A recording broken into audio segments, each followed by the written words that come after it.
गुना की ऐतिहासिक नगरी में अंतर्राष्ट्रीय आदिवासी दिवस का ऐतिहासिक आयोजन सफल होने जा रहा है, जिसमें अलग अलग इलाके से आए हुए तमाम नौजवान साथियों को मैं अंतर्राष्ट्रीय आदिवासी दिवस की ढेर सारी शुभकामनाएं और बधाई देता हूं।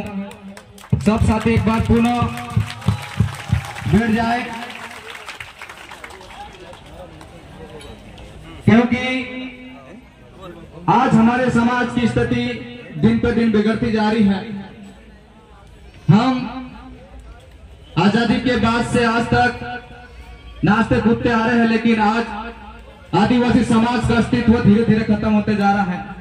उस अस्तित्व को बचाने के लिए पूरे भारत देश के आदिवासी एक मंच पर आकर अपनी जो जीवन शैली उसे बचाने में लगे हैं। हमें बहुत गौरव महसूस हो रहा है कि गुना में भी हमारे लोगों ने एक मंच पर आने का काम किया है।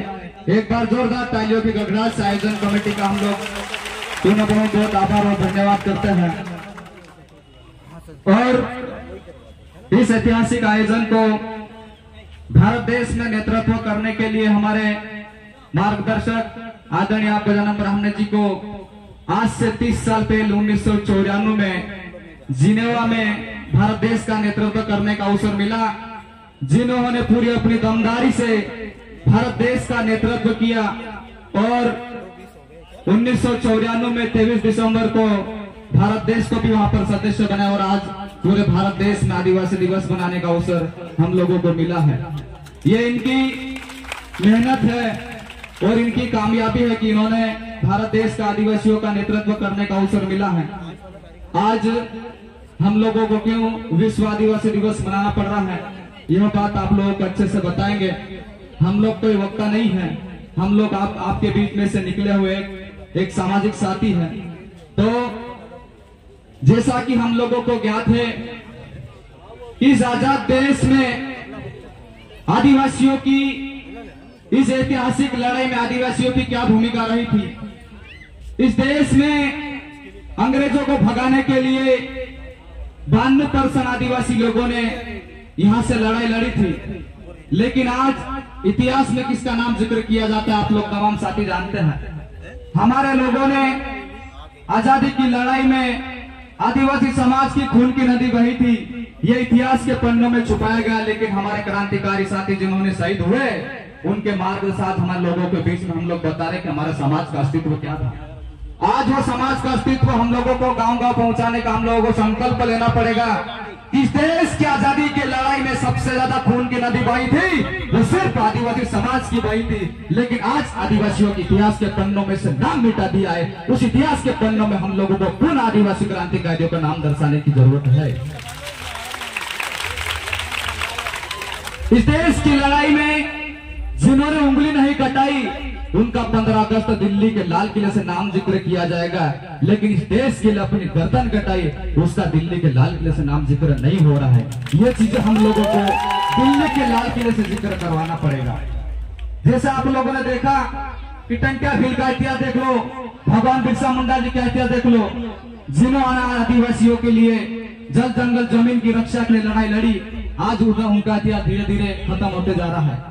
जिस प्रकार से हम लोगों को पूर्ण इतिहास में हम लोगों को दर्शाना पड़ेगा।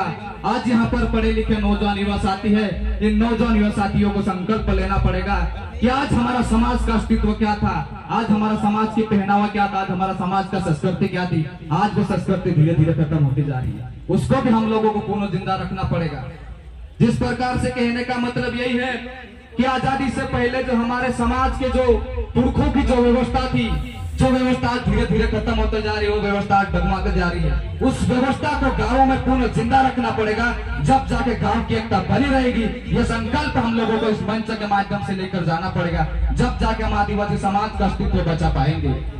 आप लोग देखते जा रहे हैं कि आदिवासी समाज की संस्कृति चारों दिशाओं में बढ़ती जा रही है, लेकिन अगर हम अन्य और दूसरे समाज की हम लोग बात करें तो उनकी संस्कृति एक रास्ते पे चलती है। लेकिन आदिवासी समाज अलग अलग धर्म पंथ और राजनीतिक दल में बढ़ने साथ आदिवासी समाज का अस्तित्व धीरे धीरे खत्म होते जा रहा है। उस अस्तित्व को बचाने के लिए हम लोगों को संकल्प लेना पड़ेगा, क्योंकि आज देश और दुनिया की जानकारी रखने वाले हमारे समाज और दादा जैसे लोग व्यास और देश दुनिया में बैठे हुए, आप लोग चिंता करने की जरूरत नहीं है।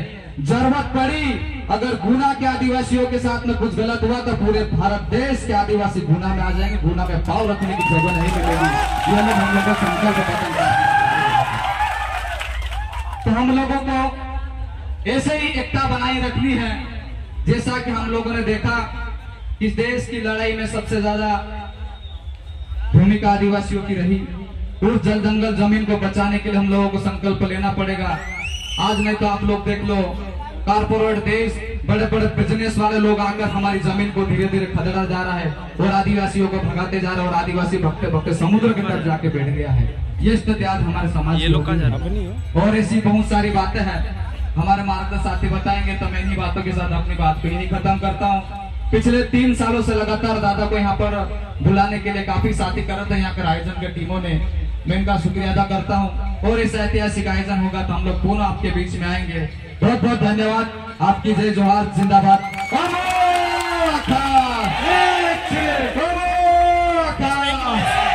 आदिवासी एकता जिंदाबाद,